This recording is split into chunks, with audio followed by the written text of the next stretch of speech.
Yes, thank you, Pranay. Yeah. Hi, everyone. I'll take on the presentation from now on. So now, without breaking and taking it further ahead, for as we have seen the object of the Real Estate Regulation Act, it says that it is for. Hello, hello. Am I audible? Yeah, yes. Yes, thank Yes, you. yes, audible to you. So, in order to see to it that the object of the act is attained and the implementation act of the act is done in its right spirit, the Real Estate Regulating Authority has been formed under the act itself. The Real Estate Regulating Authority is governed by the sections provided in the Chapter 5, which is sections 20 to sections 40 of the Act. Now, hereinafter, I'll refer to the Real Estate Regulating Authority as the authority only. This authority shall consist of a chairperson and not less than two whole time members. The chairperson, the authority has to be set up in every state by the state itself.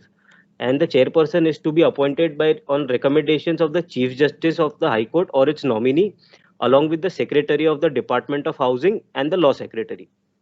The chairperson is required to have at least 20 years of adequate and professional experience in the real estate sector, whereas for the other two members of the authority, it is 15 years. The chairperson and the members shall hold the office for a period not exceeding 5 years or until attain the age of 65 years. Now, Section 31 is very important in the Act because Section 31 lays down the procedure wherein any aggrieved person can file a complaint with the authority. The word used here is any aggrieved person and not anyone specified. So, any aggrieved person in relation to a real estate project can approach the authority under Section 31 against three particular individuals. It would be either the promoter or the allottee or the real estate agent only and not anyone else. Further on, the authority also has the power to restrain any promoter, allottee, or real estate agent in relation to any act in contravention of this act. The authority shall also have the powers to impose penalty or interest, and the failure to pay such penalty or interest shall be recovered as arrears of the land revenue. These are the important powers which are delegated to the authority. Apart from this, the authority also undertakes various administrative actions as well, just like sending recommendations to the state government or the central government in relation to implementation of the act and such other functions. Moving ahead from here, the next chapter in the act is chapter 6 of the act, which is the Central Advisory Council. The Central Advisory Council is a council which is formed by the central government, and the function of the council is to send recommendations to the government which is received from the authorities for the implementations of the for the implementation of the act, for major questions on policy, for protection of consumer interest and faster growth and development of real estate sector. Moving on from here, after the authority has been formed under the RERA Act, the appellate tribunal has also been formed under the RERA Act. The appellate tribunal basically undertakes the functions which is to supervise or the revisionary power of the orders passed by the authority. The appellate tribunal is governed by the provisions of chapter 7 of the Act. Any person aggrieved by the decision of the authority may approach the appellate tribunal. This is the main essential function of the appellate tribunal. Now, in cases where a promoter approaches the appellate tribunal, it is mandatory for the promoter to first deposit at least 30% or a higher percentage if it is so decided by the tribunal. Only after depositing such a percentage, such an amount which is stipulated by the authority, the appeal can be heard by a promoter. Such a condition is not imposed on an allottee or a real estate agent. It is only with respect to the promoters. Now, as we have seen earlier, for a complaint under Section 31, no specific limitation has been provided as to when a complaint can be filed. However, there is such a limitation where appeals are concerned from orders of such a complaint or other complaints which were before the authority. So, in an appeal from an order of the authority, such an appeal should be preferred only within a period of 60 days from the date on which a copy of the order or direction was received. Every appeal after it has been filed, it is to be disposed of as expeditiously as possible within a period of 60 days. Further, the appellate tribunal is not a judicial authority in its strict sense, but it is a quasi-judicial authority, and that is why it is not strictly bound by the principles of the Evidence Act or the principles of the Code of Civil Procedure. It has it has the power to form its own rules and procedures firstly, and then it should also take into consideration the principles of natural justice. So these are the parameters to be taken into consideration by the real estate tribunal while deciding the appeals, and the same applies also to the authority. It further, in a section in the Act, it says that applicant or appellant may appear in person or through legal practitioners, chartered accountants, company secretaries, cost accountants, or its officers before the appellate tribunal or adjudicating officer or authority. Now, as many of us have practiced on the in the NCLT under IBC, we are well aware of that. Not only advocates are allowed to appear there, but also chartered accountants, company secretaries. In the similar manner, also in the appellate tribunal under RERA or the authority or the adjudicating officer, an advocate can appear, a chartered accountant can appear, also company secretaries and cost accountants. Any person who is aggrieved by the order of the appellate tribunal may approach the High Court by filing an appeal within a period of 60 days from the date of receipt of that order. So, after an order of the authority has been challenged before the appellate tribunal has to decide it as expeditiously as possible within 60 days. Once that is decided by the appellate tribunal, that order can be challenged only in the High Court of that state, and that appeal in the High Court has to be filed within 60 days of the receipt of the order of the appellate tribunal. So this ensures that the entire procedure is very expeditious and it is a very speedy dispute resolution process. This is how it is to implement and regulate the real estate sector. Because nowadays, as we see that the home buyers are left in lurch by a lot of developers, and therefore, after the RERA coming into force, it is very helpful on the part of home buyers to get speedy justice or get speedy directions from the authority and see to it that they are not left in lurch or they don't have to go on in the litigation for long and long years, as we can see on the civil side mostly. Thereafter, under the chapter 8 of the Act, offences, penalties and adjudication has been prescribed. Now, if we see over here, the table basically shows on the first column, it is contravention of which sections of the Act. The second column is highlights the party which is in default, and the third column highlights the penalty or the punishment which is prescribed for such a contravention of that provision. Now, if we see, if a promoter contravenes the provisions of section 3 of the Act, then the penalty to be imposed in such a case can go up to 10% of the estimated project cost.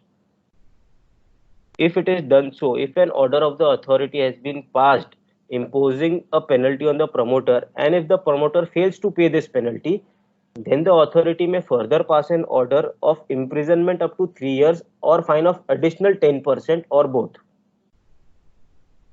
Similarly, if a promoter is in contravention of section 4 of the Act, just to highlight, sections 3 and 4 deal with the registration of the real estate projects. So if a promoter is in contravention of section 4 of the Act, then the penalty is up to 5% of the estimated project cost.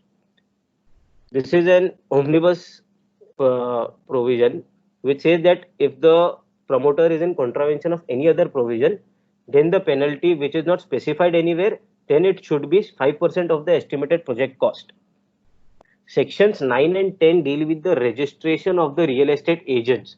Now, as we have seen in the Act and as Pranay explained, apart from registration of the real estate projects, it is also important for the real estate agents to register themselves with the authority. So, in that process, if a real estate agent is in contravention of sections 9 or 10 of the Act, then the penalty prescribed for such an offence would be 10,000 for every day, up to 5% of the cost of plot, apartment, etc., which he is concerned with. Furthermore, If a promoter fails to comply with any order of the authority, then the penalty attracted in such an offence is penalty as may be prescribed by the authority for every day, which can be cumulatively up to 5% of the estimated project cost.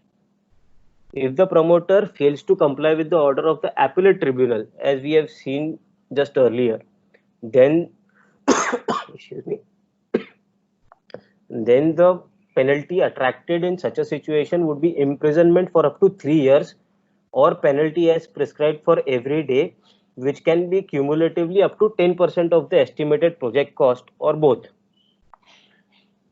Moving on from here, if a real estate agent fails to comply with the order of the authority, then the penalty which is prescribed by the authority for every day up to cumulatively 5% of the cost of plot, apartment, etc. is attracted. Similarly, when a real estate agent is in contravention of an order or is in contempt of an order of the appellate tribunal, then he attracts a penalty of imprisonment up to 1 year or penalty as prescribed for every day up to 10% of the cost of the plot, apartment, etc. or both. An allottee, if he is in contempt of the order of the authority, then the penalty for which is attracted is penalty as prescribed for every day up to 5% of the cost of plot, apartment, etc.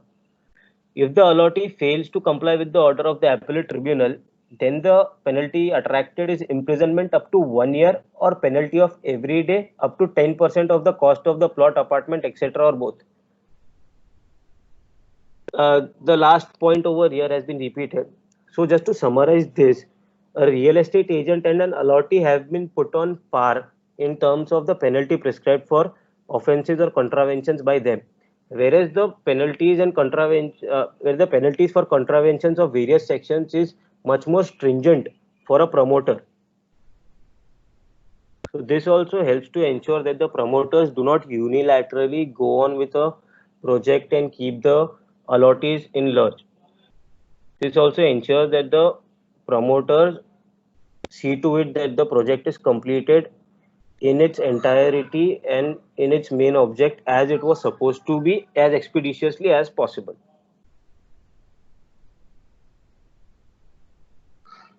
Now, just like if all of us are aware about the Negotiable Instruments Act, now, for instance, in a case of Section 138, which is a check bouncing offense, Section 141 of the Act prescribes for the offense prescribes when an offense is committed by a company who all shall be held liable.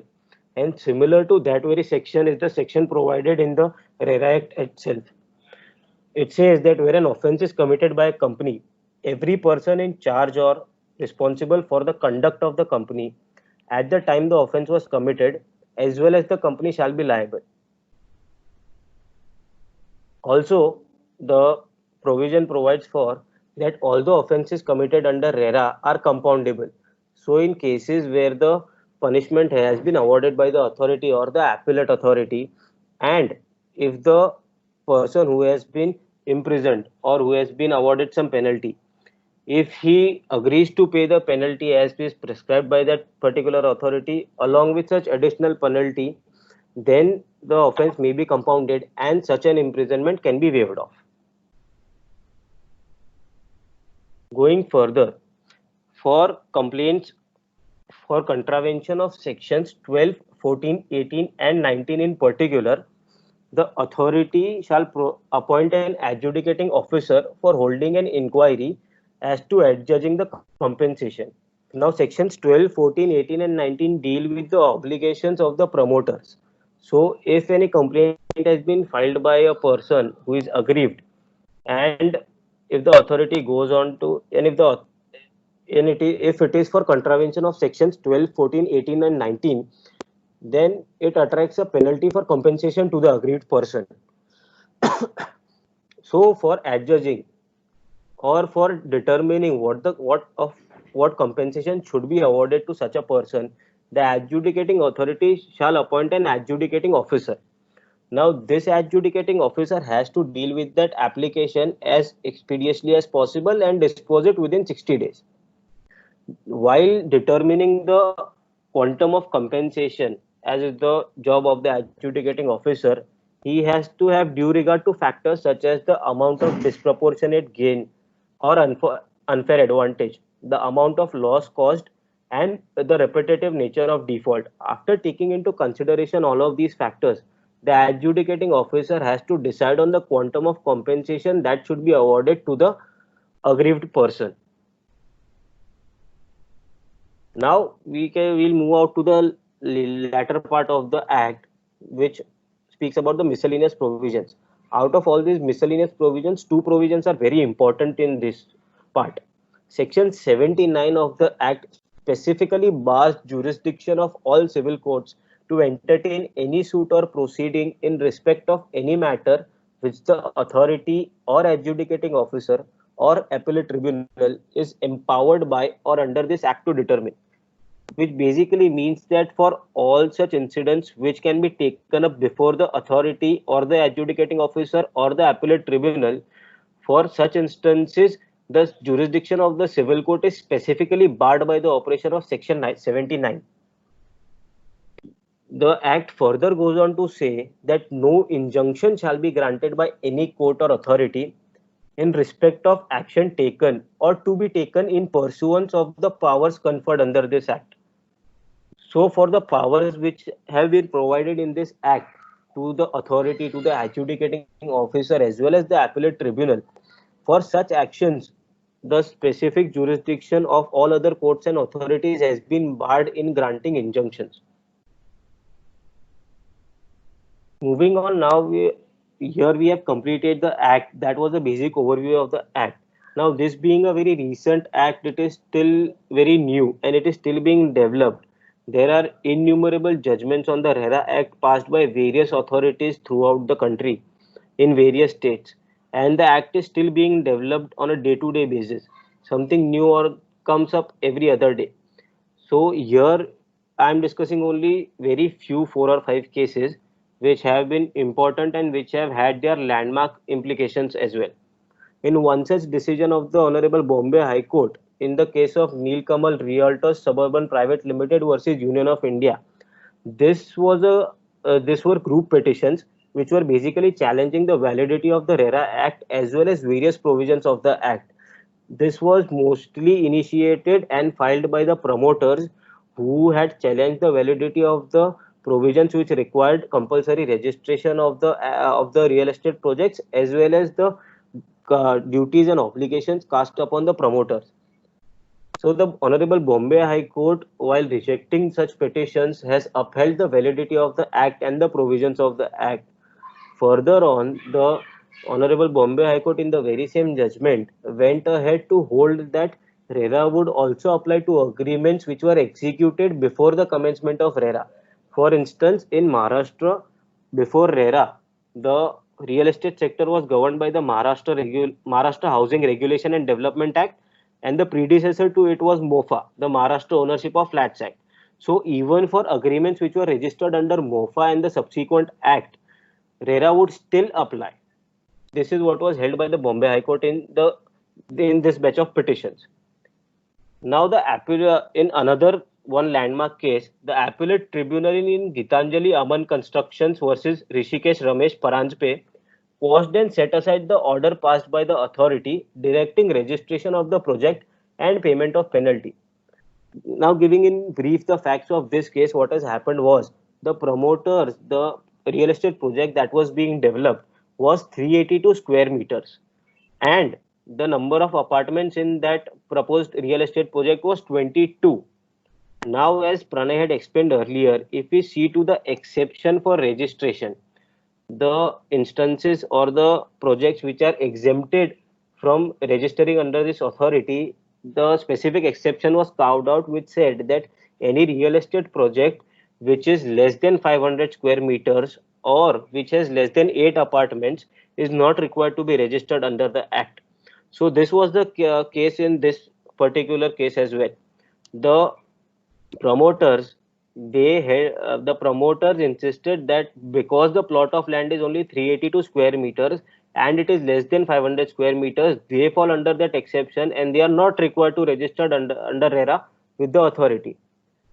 However, the adjudicating authority rejected that submission of the promoters and imposed a penalty of more than 30 lakhs on the promoters. The estimated project cost was 3.35 crores, and therefore close to 10% of that estimated project cost was imposed as penalty on the promoters. The promoters went in appeal to the appellate tribunal. The appellate tribunal, with a majority 2:1 judgment, quashed and set aside the order of the authority, holding that the submission of the promoters was correct, and as the plot of land fell under 500 square meters, they fell under the exception and need not require registration. However, the dissent by one of the members held that the word or, as used in section 3 subsection 2 subclause A of the RERA Act, is to be treated as and not or. Both the conditions, that is area less than 500 square meters and flats are more than 8, must be satisfied together at once by the promoters for seeking exemption from the registration of the project. However, this was just an dissent. So to certain relief to the promoters, the majority decision of the bench was to set aside the order of the authority. In another such case by the Maharera, which is the authority in Maharashtra, in the case of Avinash Saraf, Neha Dugar Saraf versus Runwal Homes Private Limited, it was contended that the authority had no jurisdiction to entertain a complaint as the transaction took place and the possession was promised before the commencement of the act. Now, a similar contention was also taken in the very first case, which is the Nilkamal Realtors case before the Bombay High Court, in which the Bombay High Court held that the RERA Act would apply also to agreements entered earlier the Act. In this also, the authority held that the cause of action for claiming possession after the lapse of agreed date of possession becomes recurring course of action, and therefore the authority has jurisdiction under section 79 of the Act.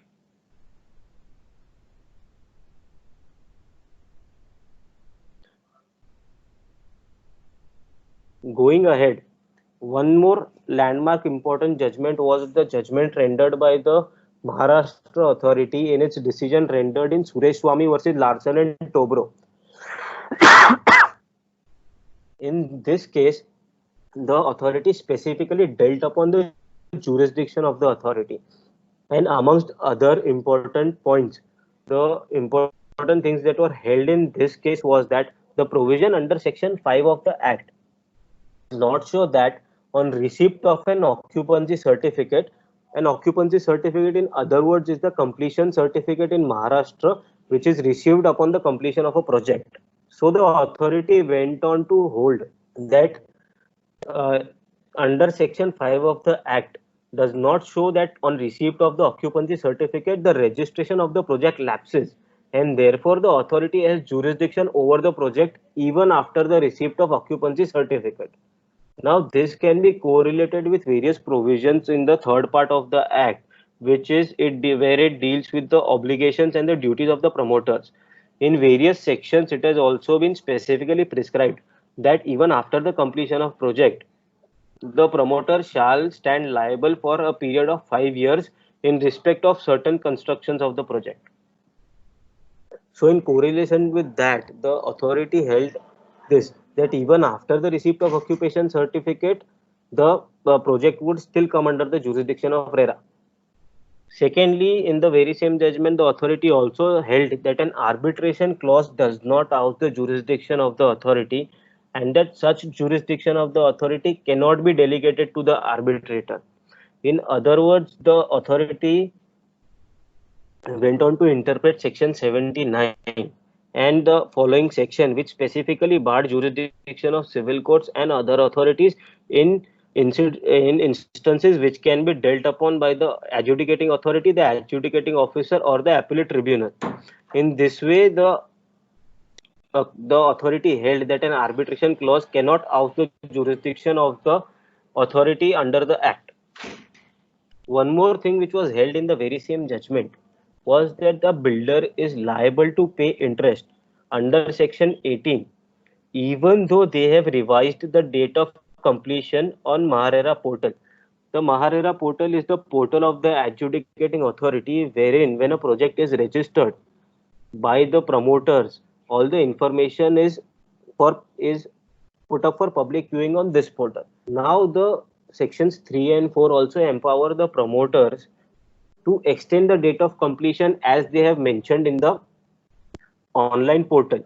However, the authority held that revision of such a date on the portal would not have implications on the transaction between the promoter and allottee, as the act does not contemplate rewriting of the contract between the allottee, and therefore the date of completion as provided in the contract between the promoter and allottee would apply. And if the promoter has delayed possession after that date, then he is liable to pay interest to the allottee for such an act. Various other uh, various other points were also held in this very judgment, but however, it is not so necessary to right now deal upon it, as we are only having an overview of the RERA Act over here.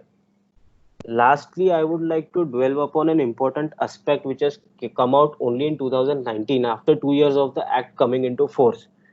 The Maharashtra Authority, in its order number 8 of 19, dated 28th March 2019, issued directions laying down the procedure to be followed for revocation of registration of a project.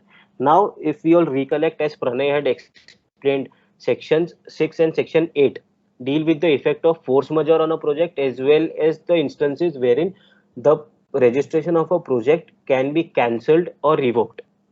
Now, the Maharashtra Authority has, in these specific instances, laid down several guidelines or several directions. They have issued several directions which will govern the procedure which is required in case of a revocation of a project.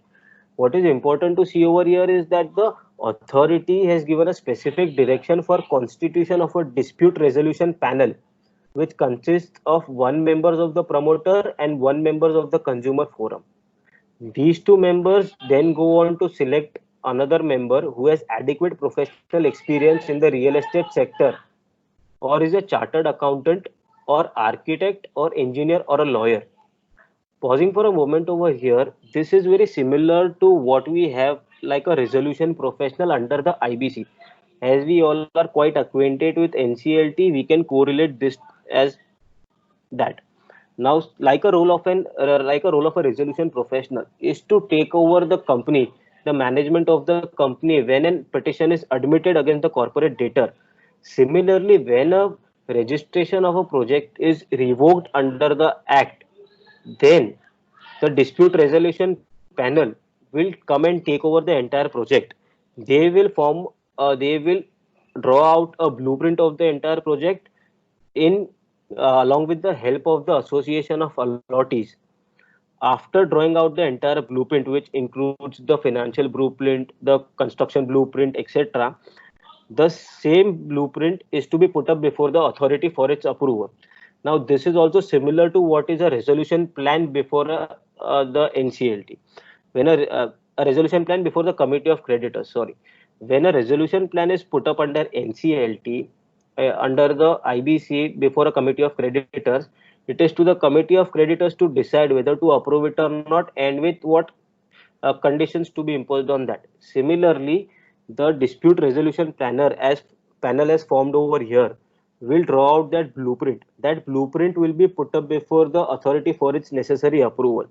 The authority, after going through the entire blueprint and after taking comments on it with the help of the architects, engineers, etc., and other officers on the panel of the authority itself, the authority may reject or may approve such a blueprint along with such necessary changes which can be recommended. If the authority permits the said blueprint, then the mandatory limitation period for an appeal, which is the 60-day period, it is to be waited out. And if an appeal is not preferred within that 60-day period, then the dispute resolution panel, as was formed earlier, that panel goes ahead with the construction of the project and sees to it and ensures that the project is completed and the home buyers are given possessions of their flat. So this is where we end the presentation. We